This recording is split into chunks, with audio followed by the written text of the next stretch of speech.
Assalamu alaikum dear students, welcome to my new session that is peritonitis. Students peritonitis को जो है वो define कर लेते हैं। पेरिटोनाइटिस जो है हमें नेम से समझ आ रही है कि ये एक इन्फ्लेमेटरी डिजीज़ है जो कि पेरिटोनियम लाइनिंग से रिलेटेड है। तो inflammation of the peritoneal cavity is called peritoneum lining is called peritonitis. Acute और chronic inflammation of the peritoneum जो आपकी एब्डोमिनल लाइनिंग है, जो आपके एब्डोमिनल ऑर्गन्स को जो है वो कवर करती है, उसकी अगर एक्यूट या क्रॉनिक लेवल पे इन्फ्लेमेशन स्टार्ट हो जाती है उसको हम पेरिटोनाइटिस बोलेंगे। Acute or chronic inflammation of peritoneum, the membrane that lines the abdominal cavity and covers the visceral organs, जो abdominal cavity को लाइन करती है और आपके जो abdominal organs हैं, viscerals हैं, उनको कवर करती है, उसकी इन्फ्लेमेशन होगी है तो उसको हम पेरिटोनाइटिस बोलेंगे। स्टूडेंट्स इसके कॉजेज़ देख लेते हैं। इसके कॉजेज़ में जो है वो हमारे पास इंजरी आ जाएगी। कोई भी ऐसी इंजरी है जो कि पेनिट्रेटिंग है, कोई ट्रॉमा है, लाइक गन शूट वुंड हो जाता है पेशेंट को, या नाइफ्स रिलेटेड इंजरीज आ जाती हैं जो एब्डोमिनल ऑर्गन्स को जो है वो इंजरी कॉज कर सकती हैं, ट्रॉमा कर सकती हैं। ठीक है, आपकी एब्डोमिनल कैविटी जो है वो एक्सपोज हो गई है। तो ऐसी जो भी इंजरीज़ हैं, ट्रॉमाज हैं, स्टैब वुंड्स आ जाते हैं, पेनिट्रेटिंग इन नेचर हैं। ठीक है, आपकी कोई लीवर डिजीज़ चल रही है, लिवर सिरोसिस का पेशेंट है, क्रॉनिक लिवर सिरोसिस का पेशेंट है, उसके अंदर भी आपकी जो है वो फ्लूइड बिल्डअप होना शुरू हो जाता है आपकी एब्डोमिनल कैविटी के अंदर, जो कि आपके बैक्टीरियल इन्फेक्शंस को जो है वो मीडियम प्रोवाइड करता है वहाँ पे ग्रो करने के लिए।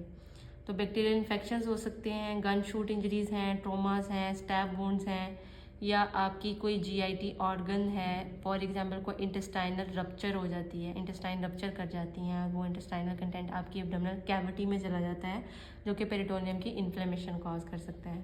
ठीक है, या फिर आपकी अपेंडिक्स जो है वो रप्चर कर जाती है, अपेंडिसाइटिस की कंडीशन है, अपेंडिक्स रप्चर कर गई और वो सारा कंटेंट जो है वो एब्डोमिनल कैविटी में चला गया और उससे जो है वो पेरिटोनाइटिस हो सकता है। पेरिटोनियल डायलिसिस जो है उसमें कैथेटर कंटामिनेशन, जो हम कैथेटर पास करते हैं पेरिटोनियल कैविटी के अंदर, तो उसकी कंटामिनेशन की वजह से वो आगे वो इन्फेक्शन जो है वो कंटामिनेशन स्प्रेड कर सकती है और पेरिटोनियल डायलिसिस की वजह से पेरिटोनाइटिस की कंडीशन हो सकती है। पैथोफिजियोलॉजी देख लेते हैं। पैथोफिजियोलॉजी कैसे प्रेजेंट करेगा patient. Leakage of content from the abdominal cavity, वो आपकी इंटेस्टाइनल रप्चर है या अपेंडिसाइटिस जो है वो रप्चर कर गई है, आपके अपेंडिक्स रप्चर कर गई है, तो वो लीकेज ऑफ द कंटेंट जो है वो आगे क्या करेगा, प्रोलिफरेशन कॉज करेगा। अगर तो वहाँ पे बैक्टीरियल इन्फेक्शन है तो आगे जो है वो प्रोलिफर करेगा, स्प्रेड करता जाएगा। इससे एडीमा और एक्सुडेशन फॉर्मेशन होगी। अब एडीमा जो है वो एडीमा की कंडीशन डेवलप करेगी, एक्सुडेशन होगा, लाइक आपकी जो ब्लड वेसल्स हैं वहाँ से जो कंटेंट है वो आपके एक्स्ट्रा सेलुलर स्पेसिस में आना शुरू हो गया, एब्डोमिनल कैविटी में आना शुरू हो गया, जिसकी वजह से एक्सुडेशन हो रही है, यानी इन्फ्लेमेटरी प्रोसेस जो है वो आगे जो है वो एक्सीड कर रहा है। ठीक है, एक्सुडेशन फॉर्मेशन हो रही है। Fluid in the peritoneal cavity becomes thick. अब ये जो पेरिटोनियल कैविटी के अंदर फ्लूइड आना शुरू हो गया, एक्सुडेशन आना शुरू हो गई है, इसका जो कंटेंट है वो मज़ीद थिक होता जाएगा। प्रोटीन कंटेनिंग ये कंटेंट होता है, WBC होंगे इसके अंदर, डेब्रिस फॉर्मेशन हो रही है। ठीक है, वेस्ट मटेरियल कलेक्ट हो रहा है और ब्लड है, ये सारा मटेरियल मिलके क्या करेगा, फ्लूइड को पेरिटोनियल कैविटी के अंदर मज़ीद जो है वो थिक फॉर्मेशन की तरफ लेके जा रहा है।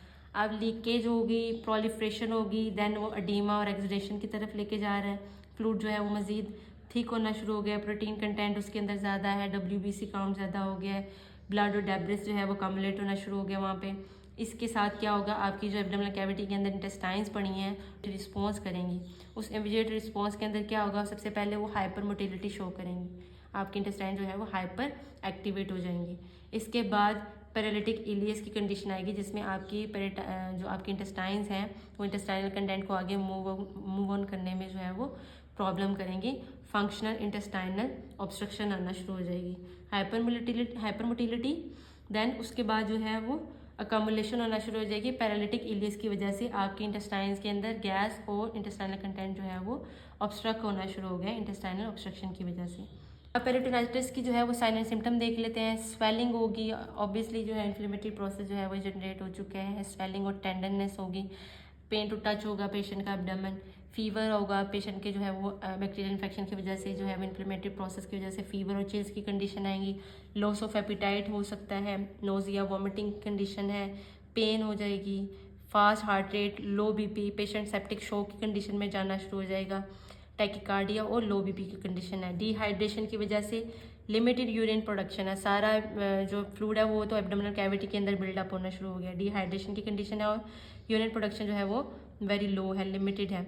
और inability to pass gas and faecal matter, आपकी इंटेस्टाइनल ऑब्स्ट्रक्शन की वजह से पेशेंट गैस और फीकल मैटर पास नहीं कर पाएगा आगे। ये इसके साइन एंड सिम्टम है। Swelling, tenderness, fever, chills, loss of appetite, nausea, vomiting, pain, fast heart rate, BP जो है वो लो हो चुका है पेशेंट का, हाइपोटेंशन की कंडीशन है, ठीक है। सेप्टिक शॉक की वजह से यूरिन प्रोडक्शन, डिहाइड्रेशन और इनएबिलिटी टू पास गैस और फीकल मैटर। असेसमेंट और इसको डायग्नोस कैसे करेंगे, जब हम इस पेशेंट का जो है वो सीबीसी करवाएंगे तो इसमें इंक्रीज डब्ल्यूबीसी काउंट जो है वो हम देखेंगे। सीरम इलेक्ट्रोलाइट जो है वो पेशेंट के जो है वो चेंज हो जाएंगे। पोटाशियम, सोडियम क्लोराइड, ये सारी इलेक्ट्रोलाइट जो है वो उसके इम्बैलेंस हो जाएंगे। एब्डोमिनल एक्सरे पे जो है वो हम देखेंगे एयर और फ्लूइड बिल्डअप हो चुका है, ठीक है। और पेशेंट की जो बावल है वो डिस्टेंडेड होना शुरू हो गई है, ठीक है, स्वेलिंग होना शुरू हो गया। एब्डोमिनल अल्ट्रासाउंड पे हम कोई भी एब्सेस है उसको देख सकते हैं, फ्लूइड कलेक्शन को देख सकते हैं, ठीक है स्टूडेंट्स। और CT2 एब्सेस, अब CT भी करवा सकते हैं ताकि हम एब्सेस फॉर्मेशन को देख सकें, क्या इंटेस्टाइन्स के अंदर, एब्डोमिनल कैविटी के अंदर कोई एब्सेस फॉर्मेशन तो नहीं हुई हुई है। MRI करवा सकते हैं इंट्रा एब्डोमिनल एब्सेस को देखने के लिए। अब ये जो जितनी भी फाइंडिंग्स डायग्नोस्टिक प्रोसीजर्स हम कर रहे हैं, डायग्नोस्टिक टेक्निक्स फॉलो कर रहे हैं, इससे हमें पेशेंट की डायरेक्ट जो है वो डायग्नोस रूल आउट करने के लिए हम कैरी आउट कर रहे हैं। WBC काउंट इंक्रीज हो गया, इन्फेक्शन जो है वो यहाँ से रूल आउट हो जाएगा। इलेक्ट्रोलाइट इम्बैलेंस है, डिहाइड्रेशन है। एब्डोमिनल एक्सरे पे हमने फ्लूइड और गैस कम्युलेशन देख ली, हमें यहाँ से आइडिया हो गया डिस्टेंडेड बाउल लूप से कि इंटेस्टाइनल ऑब्स्ट्रक्शन चल रही है। अल्ट्रासाउंड देख रहे हैं ताकि एब्सेस को और फ्लूइड कलेक्शन को हम रूल आउट कर सकें। और CT MRI करवा रहे हैं। जो पेरिटोनाइटिस है इसकी कॉम्प्लिकेशन में पेशेंट जाएगा सेप्टिक शॉक में और इंटेस्टाइनल ऑब्स्ट्रक्शन में, ठीक है। ये इसकी कॉम्प्लिकेशन है जिसमें पेशेंट सेप्टिक शॉक में जा रहा है, शॉक की कंडीशन है, और इंटेस्टाइनल ऑब्स्ट्रक्शन है जो कि फंक्शनल है, ठीक है।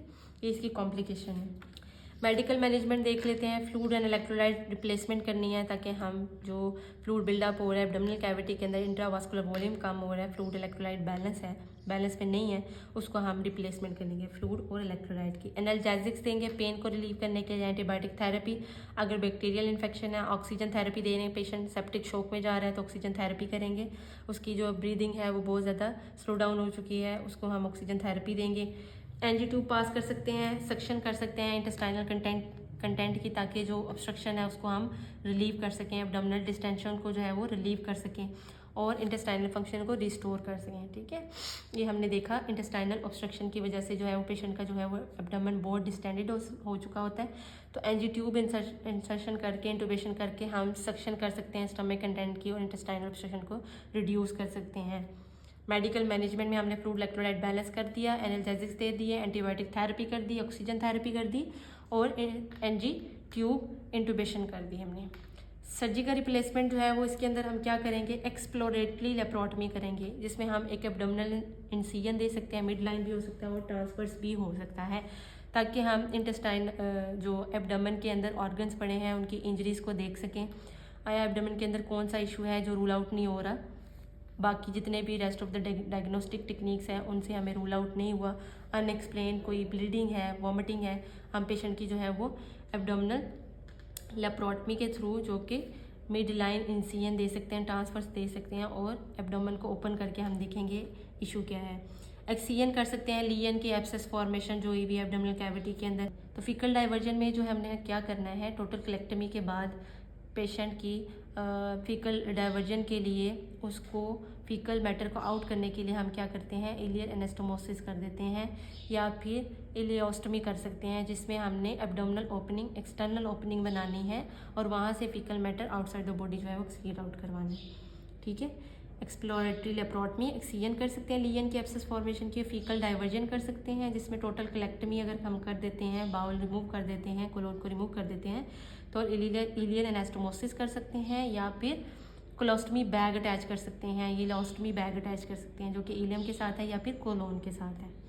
रिसेक्शन कर सकते हैं, अगर बाउल रिसेक्शन करने की हमें ज़रूरत पड़ गई है, बाउल जो है वो इन्फेक्टेड है या एब्सेस फॉर्मेशन की वजह से बहुत ज़्यादा डैमेज हो चुका है, तो हम बाउल रिसेक्शन कर सकते हैं, जिसमें से उस स्मॉल जो सेगमेंट है उसको हम रिमूव कर देंगे, ठीक है। तो लेप्रोटमी, एक्सीजन, रिसेक्शन और फीकल डाइवर्जन के थ्रू हम पेरिटोनाइटिस को जो है वो सर्जिकली मैनेज कर सकते हैं। एट लास्ट नर्सिंग मैनेजमेंट में हमने पेशेंट की पेन को रिलीव करने हैं, एनाल्जेसिक्स और उसकी एंटीबायोटिक रिजीम के साथ जो है एडहेरेंस लेनी है, जीआईडी फंक्शन को रिस्टोर करना है, साथ में उसकी डाइट और फ्लूइड एंड इलेक्ट्रोलाइट बैलेंस देखना है, फूड बैलेंस देखना है, उसके इंटेस्टाइनल फंक्शन को रिस्टोर करना है, साथ में मॉनिटरिंग करनी है।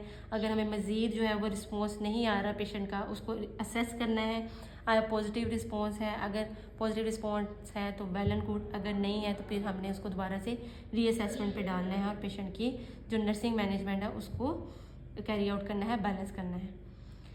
स्टूडेंट्स, आज हमने पेरिटोनाइटिस पढ़ा है। पेरिटोनाइटिस क्या है? Inflammation of the peritoneal cavity है। पेरिटोनियम है जो आपकी एब्डोमिनल कैविटी को लाइन करती है, आपके एब्डोमिनल ऑर्गन्स को कवर करती है, उसकी इन्फ्लेमेशन है। कॉजेज़ में इंजरी हो सकती है, ट्रॉमा हो सकता है एब्डोमिनल ऑर्गन्स का, ठीक है, वो स्टैब वुंड के थ्रू हो रहा है, गन शूट इंजरी है, अंदर कोई बैक्टीरियल इन्फेक्शन है लिवर सिरोसिस की वजह से, या परफोरेशन हो जाती है, आपके इंटेस्टाइन्स रप्चर कर जाती हैं और उसकी वजह से आपका intestinal content abdominal cavity peritoneum को इन्फ्लेम कर देता है, या पेरिटोनियल डायलिसिस की वजह से। पैथोफिजियोलॉजी देखी जिसमें आपके इंटेस्टाइनल कंटेंट की लीकेज की वजह से प्रोलिफरेशन हो रही है और आपकी इंटेस्टाइन रिस्पॉन्स कर रही हैं। साइन एंड सिम्टम देख लिए, असेसमेंट एंड डायग्नोस्टिक फाइंडिंग्स देख ली हमने, मेडिकल रिजीम देखी और surgical management plus nursing management देख ली। इसके साथ आज का हमारा पेरिटोनाइटिस का जो टॉपिक है वो हो गया है कवर। स्टूडेंट्स को देख लीजिएगा, एक इम्पॉर्टेंट टॉपिक है ये भी। Take care of yourself. अल्लाह हाफिज़, बाय बाय।